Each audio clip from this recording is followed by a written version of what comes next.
안녕하세요. 인문결TV. 저는 여러분들의 이슈 피커 애나입니다. 오늘은 임상훈 소장님과 함께 할게요. 쌤 안녕하세요. 안녕하세요. 네. 자, 오늘 우리가 보는 세계 문제에서 크루드 어떡합니까? 크루드 이야기를 우리가 한번 하긴 해야 돼요. 네. 서아시아 관련해서 좀 네. 전체적으로 한번 짚어볼 필요가 있을 것 같아요. 서아시아 문제는 이제 워낙 복잡한 문제이기 때문에 크루드 문제뿐만이 아니라 이제 사실 여러 각도에서 이렇게 짚어볼 필요가 있는 것 같아요. 네. 그러니까는 보는 방향에 따라서 안 보이는 사각이 있잖아요. 그렇기 때문에 여러 각도에서 봐도 사실 이해가 잘 안 갈 수 있는, 그리고 이해가 가는 듯 하다가도 이제 너무 사안이 복잡해서 그래서 이제 그 어려운 경우가 있는데 옛날에 초반에 우리가 이제 그 시리아 사태 관련해 가지고 한번 좀 상대적으로 조금 더 깊게 다룬 적이 있었는데 오늘도 한번 이제 쿠르드 쪽 최근에 이제 우리나라 뉴스에도 많이 나오니까 도대체 그 무슨 일이 난 건지 이제 그 관련 이야기를 좀 해볼게요. 네. 지금 일단은 그 시리아와 함께 이렇게 얽혀 있는 이야기로 많이 나오는데 가장 미국하고의 이야기가 나오는 것 중에 하나가 속아도 이렇게 그러니까 속여도 이렇게 속이나 이런 식으로 이야기를 많이 하시더라고요. 크루드족의 운명에 대해서. 네, 그렇죠. 그 20세기에 들어와서 그리고 이제 21세기에 이어지기까지 최소 8번 속았죠. 미국한테만. 그리고 이제 그 미국에게만 속은 게 아니라 영국에게도 속았고. 다 강대국들한테 그냥. 그래서 이제 그 사실 지상파 방송에서는 방송 이제 시간이 제한돼 있잖아요. 그렇기 때문에 그동안 속았던 그 리스트를 다 이제 풀지는 못하는데 물론 우리도 그 모든 그걸 다 풀 필요는 없지만 그 몇 가지 사례는 이제 이해를 좀 할 필요가 있는 것 같아요. 그리고 일단 쿠르드가 왜 그런 국가를 못 만들었는가 이제 그 이야기도 정리를 좀 먼저 해봤으면 좋겠어요. 저는 이 이야기부터 시작을 해볼게요. 우리가 민족주의 관련 이야기를 한번 하긴 했었죠. 아마. 한번 다뤘었는데 그 민족주의라고 하는 것에서부터 출발을 한번 해볼까 하거든요. 우리나라에서 민족주의라고 흔히 부르는 것을 영어에서는 이제 내셔널리즘이라고 하잖아요. 그 내셔널리즘이라고 하는 것을 우리말로 이제 민족주의다 이렇게 하기도 하고 국가주의다 뭐 이렇게 부르기도 하고. 근데 이제 그 내셔널리즘이라고 영어를 보면은 바로 우리가 그 떠오르는 직역할 수 있는 말은 민족주의보다는 국가주의에 좀 더 가까워요. 그렇죠.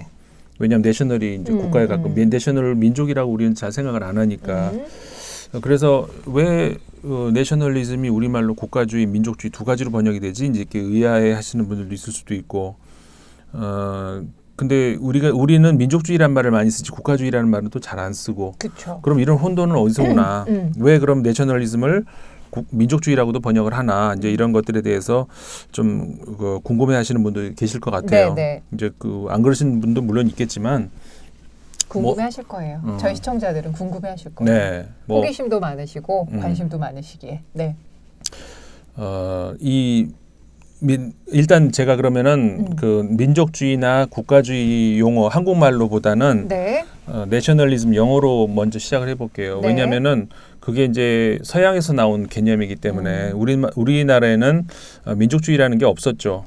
민족이라 하물며 심지어 그 민족이라는 것도 사실은 없었던. 그렇죠. 사실은 그냥 우리끼리 살아왔기 때문에 민족 개념을 따로 이렇게 좀 구분을 해서 생각할 여력이 없었죠, 사실은. 그렇죠.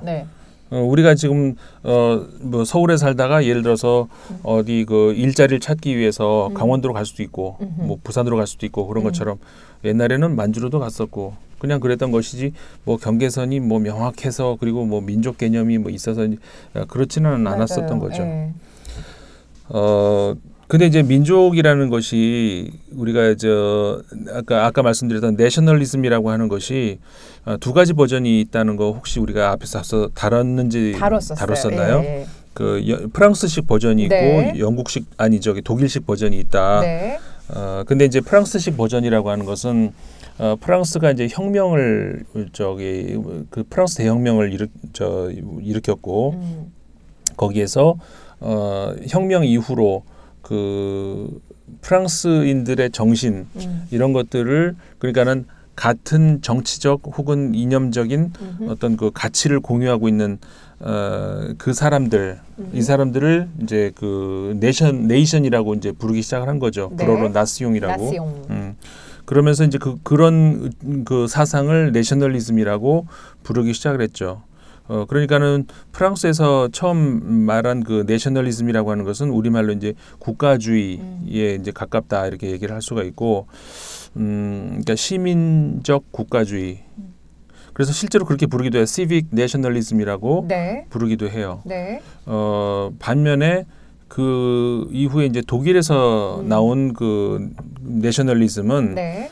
프랑스식의 이제 같은 가치, 이념적 가치를 공유하고 있는 사람들이 아니고 조금 더 원초적인, 그러니까 같은 언어를 쓴다던가 같은 종교, 같은 역사를 공유하고 있는 사람들의 어떤 그 집단. 네. 그거를 내셔널리즘이라고 네이션이라고 하고 내셔널리즘이라고 이제 얘기를 하죠. 그래서 네. 그런 걸 아까는 프랑스식 내셔널리즘을 시빅 내셔널리즘이라고 한다 그랬잖아요. 독일식 내셔널리즘을 에트닉 내셔널리즘이라고. 그래서 이제 그것을 민족적 국가주의다. 네. 혹은 저는 이렇게 그냥 부르고 싶어요. 왜냐하면 민족이라는 말은 이제 양쪽에서 다 공유할 수 있기 때문에 네. 그 종족 국가주의다. 종족. 예. 네. 아까 저기 프랑스식 저 국가주의는 시민 국가주의라고 한다 그러면은 혹은 시민 민족주의라고 한다 그러면은 독일식을 우리는 이제 종족 민족주의 혹은 종족 국가주의다 이렇게 부르면 좋을 것 같아요. 여기서의 종족은 게르만족을 말하는 그렇죠. 거겠죠? 그렇죠. 예. 독일어를 사용을 하고 네. 그들이 생각하는 이제 그런 이게 이제 그 프랑스의 경우는 그래서 이제 근대 시민 정신으로 이렇게 발전이 된 반면에 네. 그리고 프랑스 사람들은 이것을 가지고 그 민주주의의 이념화 어떤 그런 도구로서 이거를 이제 전파하고 싶어하는 이런 생각.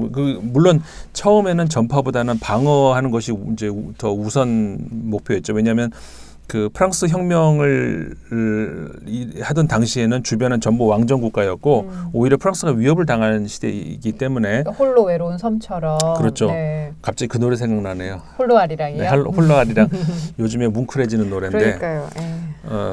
완전히 홀로 아리랑이죠. 그리고 이제 주변의 그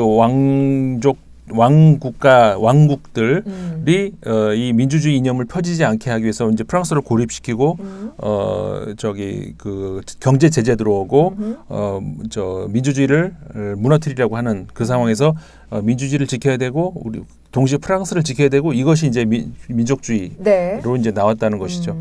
근데 반면에 독일은 사실은 독일이 선진국이 된 것은 비교적 최근 일이죠. 그렇죠. 영국 이제 프랑스가 전통적인 그 유럽의 어떤 그 문화국, 강국 뭐 이런 거였고 그다음에 영국이 그 뒤로 등장했고 독일이 이제 그 뒤로 뒤늦게 등장을 하면서 바로 이 종족 국가주의라고 하는 내셔널리즘을 가지고 그 독일을 이제 통일을 한다 네. 이렇게 되면서 이제 큰 성장을 하게 되죠. 마찬가지로 이탈리아도 뿔뿔이 그 베네치아 공화국, 뭐 플로렌스 공화국 이렇게 쪼개져 있던 것이 이 국가주의를 이제 내걸고, 네. 그러니까 독일식의 그런 그 국가주의죠. 그러니까 종족 국가주의의 어떤 그 기치를 내걸고.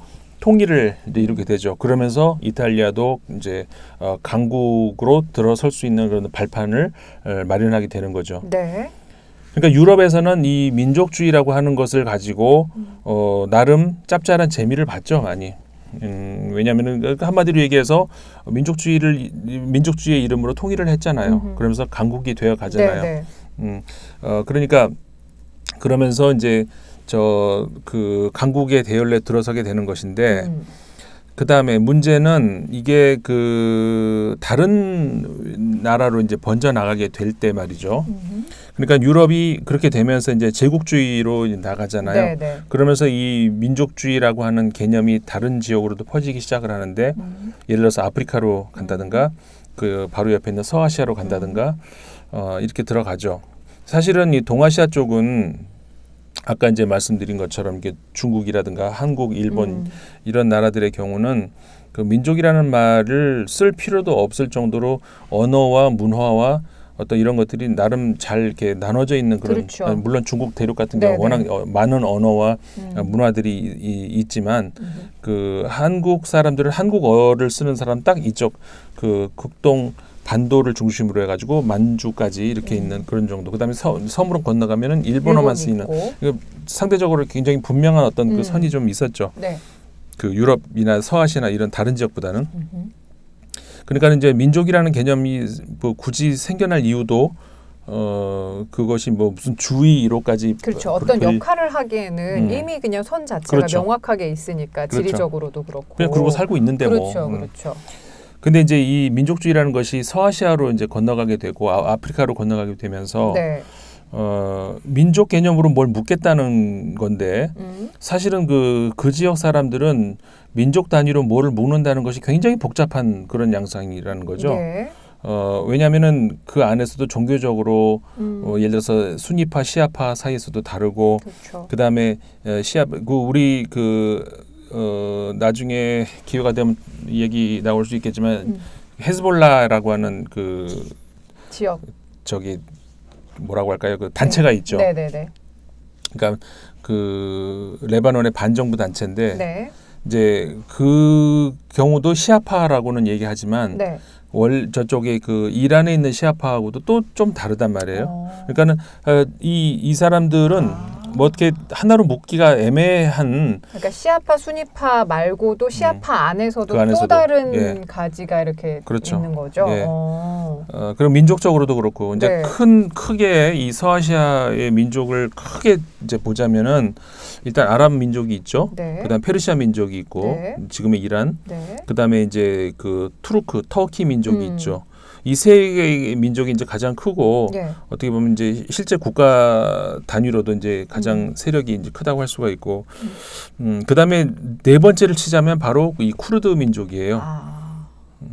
그런데 이제 과거에는 그러니까 아주 과거까지는 가지 말고 근대 이후로 그 19세기, 20세기 초까지, 20세기 아주 초까지 그쪽 서아시아와 이제 동유럽, 그다음에 북아프리카 이 정도 지역을 그 오스만 제국이 이제 다스리고 있었죠. 그러니까 오스만 제국이라 하면 바로 그 투르크 민족, 거기서 이제 큰 제국을 형성을 하고 있다가 그러니까 당연히 서아시아의 넓은 지역도 그 오스만 제국 그 안에 들어가 있잖아요. 제국이라 하는 것은 그러니까는 민족을 넘어서는 큰 개념이잖아요. 그러니까 그 안에는 제국 안에 들어가면은 언어가 안 통하는 건 뭐 그냥 그건 노멀이죠. 워낙에 그게 제국이잖아요. 그러니까 왕을 그 종족을 넘어서는 큰 단위니까. 그랬는데 이제 오스만 제국이 멸망을 하면서 1차 대전에서 이제 패하죠. 그러면서 1차 대전에서 오스만 제국이 패할 즈음에 돼서 이제 유럽 국가들이 그러면 앞으로 오스만 제국이 다스리던 지역을 우리가 어떻게 나눠 가질까? 이제 제국은 다 이제 해체를 시킬 거 아니에요? 그럼 이걸 어떻게 이제 사후 관리를 할까 하는 그런 회의를 열죠. 특히 영국하고 프랑스하고 몰래 영국의 이제 그 사이크스라고 하는 장교하고 프랑스의 피코라고 하는 장교가 몰래 만나서 협정을 맺는 것을 이제 우리가 사이크스 피코 협정이라고 흔히 부르죠. 이게 1916년 일인데, 그러니까는 이 1차 세계 대전이 끝나기 직전에 전세는 어느 정도 이제 그 기울어 가고 있을 때, 그때의 일이죠. 사실 1차 세계 대전은 유럽 입장에서는 정말 큰 충격 같은 그런 사건이었잖아요. 생각지도 않았던 그런 대재앙, 근데 자기들이 일으켰는데 그렇게 큰 그 정말 재앙으로 발전해 나갈지는 알 수 없었던. 그럴 줄 몰랐던. 그렇게 무기가 그렇게 사람들을 한꺼번에 죽일 줄 몰랐던. 그렇죠. 대충격이었던 그런 전쟁이었죠. 근데 이제 어쨌든 1차 대전에서 패한 국가들은 있고 그 중에서 이제 그 오스만 제국이 패전국에 속하면서 그 다음에 전쟁에서 지고 나면 이제 많은 걸 이제 물어줘야 되잖아요. 그러면서 제국이 해체가 되죠. 그러면 제국이 해체가 되는 그 과정에서 그러면 이 중심이 되는 것은 터키 지역이니까 터키를 제외하고, 그러니까 오스만 제국은 그럼 터키만 주고 나머지는 다 이제 압류를 당한 거죠. 네. 그러면서 나눠 가지는 거죠, 이 사람들이, 그 유럽 사람들이. 그러니까는 아까 말씀드렸던 그 영국과 프랑스가 사이커스 피코 협정에서 뭐가 나오냐면은 서아시아 지역을 이제 어떻게 나눠 가지냐. 네. 그래서 이제 그 터키 동쪽으로 동남쪽으로 이제 시리아 있고 이라크 있고 이제 이런 그 아라비아 반도 북쪽 네. 그쪽 지역을 대략 터키 바로 밑에 그러니까는 그 지역 그러니까 유프라테스강, 티그리스강 이렇게 흐르는 그쪽 그 지역에 이 서북쪽을 프랑스가 갖고 남동쪽을 영국이 갖고 네. 대충 이렇게 이제 둘이 네. 점유를 하죠. 그러면서 그 중간 지역을 프랑스의 영향이 미치는 지역, 영국의 영향이 미치는 지역 이렇게 이제 이렇게 나눠 가진단 말이에요. 네. 그러면서 실제로 1차 세계대전이 끝나면서 실제로 그렇게 분할을 하고 그런 과정에서 이제 프랑스가 가진 지역이 현재의 시리아, 레바논 지역인 것이죠. 네. 그다음에 그 영국이 가진 지역이 그 현재의 쿠웨이트 이쪽 지역. 근데 쿠웨이트 그다음에 이라크 네. 이쪽 지역이 이제 영국이 가진 지역인데 네. 그 물론 이라크의 저 북쪽 모술 지방 쪽은 빼고 그쪽은 프랑스가 가지고 네네. 이런 식으로 자기들이 이제 나눠 가졌단 네네. 말이에요. 그런데 아까 이제 민족주의 얘기했잖아요. 네. 그러니까는 그러면서 이 사람들이 그래 우리도 그랬잖아. 너희들도 민족끼리 좀 국가를 이렇게 이제 만들어봐.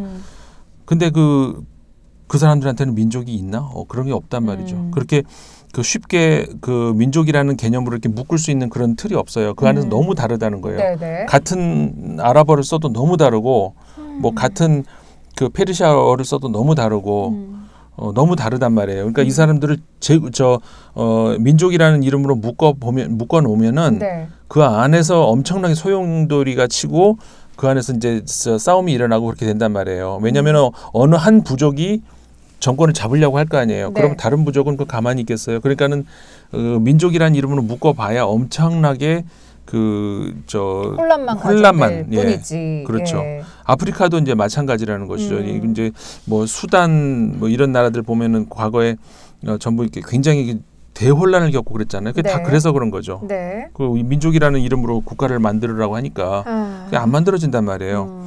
그러니까는 그 민족이라는 것은 여기 그 유럽에게는 어떻게 보면 축복이었지만 예. 그것도 어떤 공격적인 그런 의미에서의 민족이었던 거죠. 그렇지만 서유럽에게는 그것은 그냥 헛개비예요. 없는 거예요. 그러니까 참 맞지 않는 옷을 가져다가 이거 입어.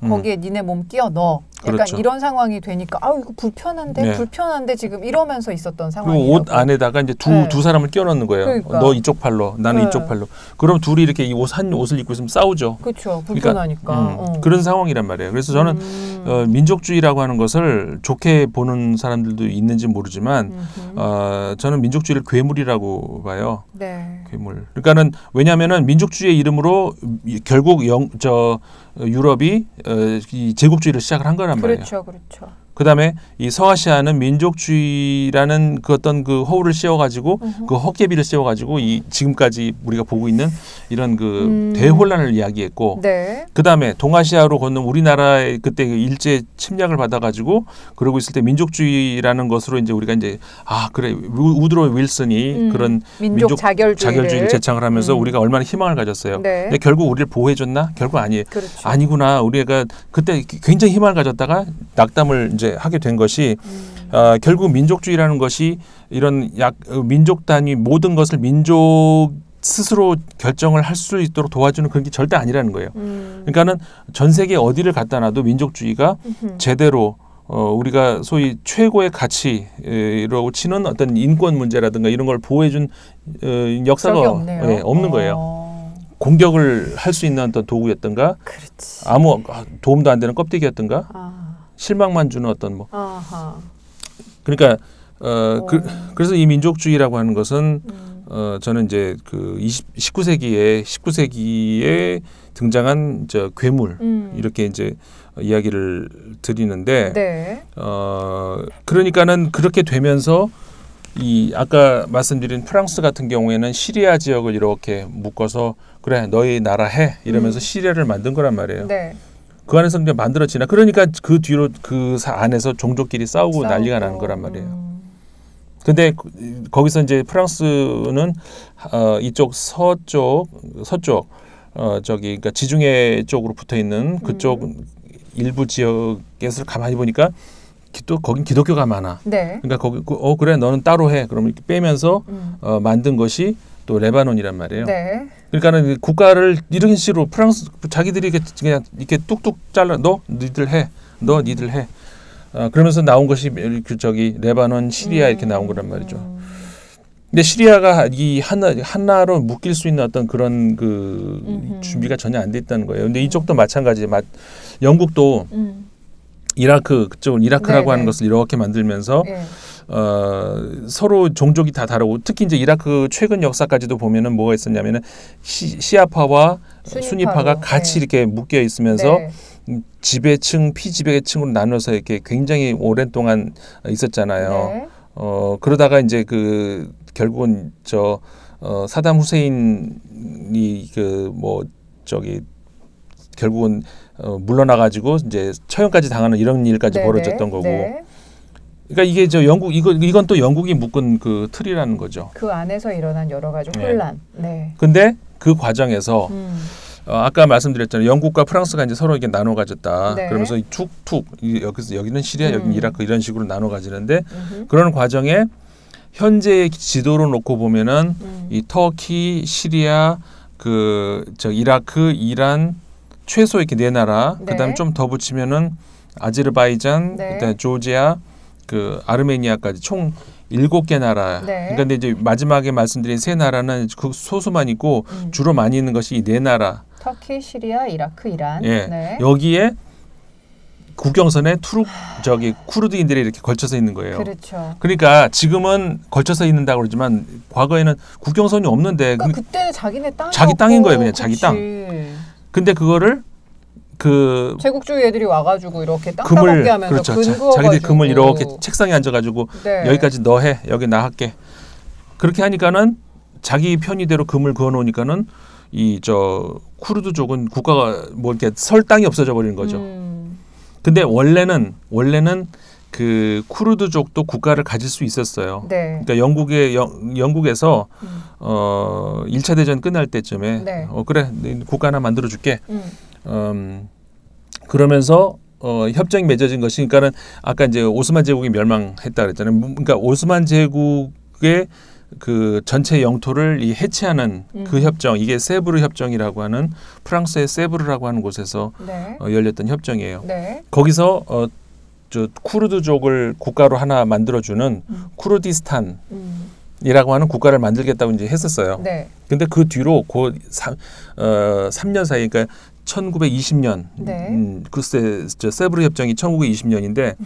1923년까지 이 3년 사이에 무슨 일이 있었냐면은 이 오스만 제국이 멸망을 하면서 이제 이 세력이 쪼그라들고 있잖아요. 그러면 그 틈을 타서 조금이라도 땅을 더 뺏어가려고 막 할 거 아니에요. 그러니까 완전히 정착되기 전까지는 우리나라도 왜 남북 간에 휴전 협정 하고 있는 당시에 그 당시에 엄청난 교전이 심했다고 하잖아요.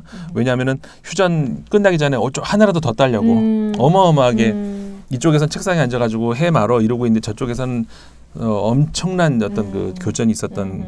그러니까 그때도 그리스가 또 이렇게 또 침공을 했어요. 네. 이 터키를. 터키 쪽으로. 네. 네.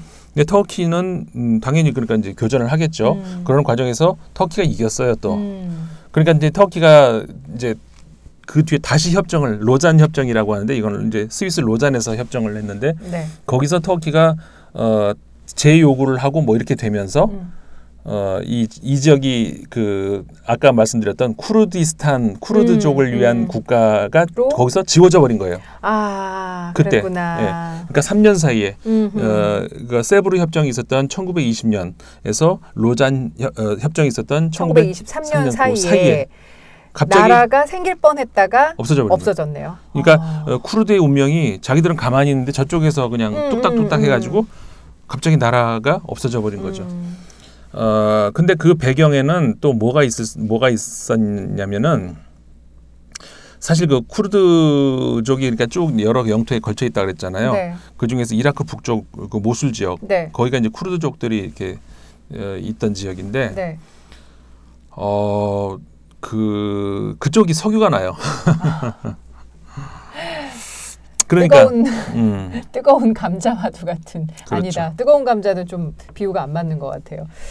어쩔 수 없이 그게 정말 아주 핫한, 서로가 서로에게 칼을 꽂으면서라도 찾고 싶은, 내 땅이고 싶은 그런 곳이 되네요. 차라리 그냥 불모지였으면 이렇게까지는 아니었을 텐데. 근데 하필 또 자리 잡은 곳이 석유가 나네. 아이고. 그래가지고 영국 입장에서는 저거 그럴 수 있잖아요. 그러면서 이라크는 자신들의 그 영역 안에 있다 그랬잖아요. 네, 제가 아까 네. 그 이라크 지역이 영국이 이제 그 점령하고 있는 네. 곳이에요. 그러니까 쿠르드족한테 국가를 만들어 주지 말고 그거를 이라크 안으로 쏙 이렇게 넣어버리면 그러면 관리하기 편하잖아요. 저기 내가 관리하기로 한 나라이니까 그렇죠. 거기 안으로 이 석유 나는 곳을 딱 가져가면 영국 입장에서는 뭐 그렇죠. 논한 거죠. 그렇게 되면서 이제 그 지역은 그 국가를 만들어주겠다고 했던 것이 이제 취소가 되고 이렇게 아까 이제 그 오스만 제국과 그러니까 터키와 그리스 사이에서 전쟁 얘기도 했지만 사실은 영국의 이런 야욕이 그렇게 되면서 쿠르디스탄을 사라지게 했군요. 3년 만에 로잔 협정에 의해 가지고 이제 지워져 버린 거예요. 그러니까 이게 그 국제사회에서 질서가 없는 그런 그 정글 속에서 벌어지는, 물론 이제 이런 말씀을 드리면은 또 그런 분도 있어요. 그래, 국제사회는 정글이야. 그러니까 어차피 힘없는 놈은 죽는 거고 힘을 키워야 돼. 이렇게 결론을 내버릴 수가 있는데 네. 그런 사람들은 이제 현실 국제 관계학에서 이제 리얼리즘이라고 얘기해요. 근데 그건 정글, 인간은 다시 말해서 야수들이라고 네, 네. 스스로를 이제 격화시키는 것이고 네. 그게 아니죠. 그렇기 때문에 이제 국제 질서를 만들어야 된다고 하는 그런 것이 이제 그 리얼리즘이 아니라 그 아이디얼리즘이라고 해서 이제 그 이상주의라고 하면 되게 이상적인 그게 아니고 이제 그런 것들 이제 한마디로 국제법이 이제 그런 거예요. 뭐 국제법이 뭔 의미가 있어라고 하는 사람이 현실주의자들이고. 네. 그렇게 그러니까 그 생각을 해야 되는 것이죠. 그러니까 우리나라도 옛날에 독도 문제도 사실은 샌프란시스코 협정이 만들어질 때, 그러니까 다시 말해서 일본에게 이제 그래, 일본 너희들 이제 지금까지 졌지, 그러니까는 뭐 이거 다 환불하고 환수하고 다 하고 이제 니들끼리 국가해. 이 협정이 이제 샌프란시스코 협정인데. 그거 만들 때 독도가 들어갔다 빠졌다 있단 말이죠. 근데 거기서 이제 독도가 이제 한국으로 반환해야 될 그 영토에 명시가 됐다가 네. 빠졌다가 네. 넣었다가 빠졌다 이런 것이 거기서 이제 미국 장난이 있었다 이제 이런 얘기도 제가 언제 드렸던 것 같은데 네. 그것도 똑같다는 거죠. 어떻게 보면은 우리나라는 쏙 빠져 있고 자기들끼리 주물럭주물럭하면서 그렇죠. 들어갔다 나왔다. 물론 거기서 독도가 빠졌다고 해서 그럼 일본 영토로 갔다는 의미는 물론 아니에요. 왜냐하면 그 제주도와 거문도와 울릉도를 비롯한 한번 이렇게 나왔기 때문에 거기서 독도가 빠졌다고 해서 독도가 일본 땅으로 가는 건 물론 아니지만 어쨌든 간에 명시가 됐다가 그렇죠. 지워졌다가 네. 뭐 이랬다는 것이죠. 어쨌든 그런 것처럼 여기서도 그 서아시아에서 자기들끼리 주물럭주물럭 하다가 결국 쿠르드족의 국가를 이룰 수 있는 그런 그 찬스는 너무 물 건너 가버렸다. 자, 선생님 얘기가 네. 흥미진진해지는데요. 네. 그러니까 국제법적으로 우리가 더 좀 정신 똑바로 차리고 이 국제 정세를 지켜봐야 하는 또 하나의 이유도 이런 데 있을 것 같아요. 네, 정말 그렇죠. 그냥 눈 뜨고 코 베인다고 그런 일들이 이 쿠르디스탄의 문제만 봐도 네. 너무 명확했던 거잖아요. 그것도 20세기에. 네. 네. 이 문제를 네. 다음 시간에 네. 조금 더 자세하게 살펴보면 어떨까 싶어요. 네, 그렇게 하죠. 오늘 쿠르드족과 관련된 쿠르드 사태로 본 서아시아 문제를 1부로 여기서 좀 마감을 하고 2부도 곧 기대해 주시기 바랍니다. 다음 시간에 뵐게요. 고맙습니다.